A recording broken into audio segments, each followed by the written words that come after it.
తన తల్లికి corona సోకిందని hospital యజమానులు లోపల పంపించకపోతే కన్న కొడుకున్న ప్రేమ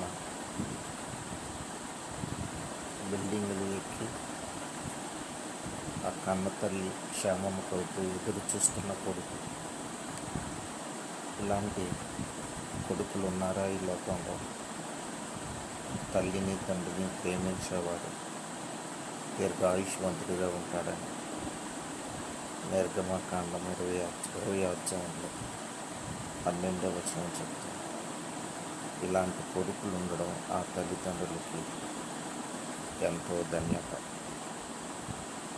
కానీ ఇప్పుడున్న కొడుకులు కూతుర్లు కూడా తల్లి ఎప్పుడు పోతుందా, తండ్రి ఎప్పుడు పోతాడా, వారి ఆస్తి ఎప్పుడు పంచుకుందాం అని ఎదురు చూస్తున్నారు. ప్రేమ ఉన్నవాడే దేవుణ్ణి చూస్తాడు, ప్రేమ లేనివాడు అగ్నిలో యాతన పడతాడు.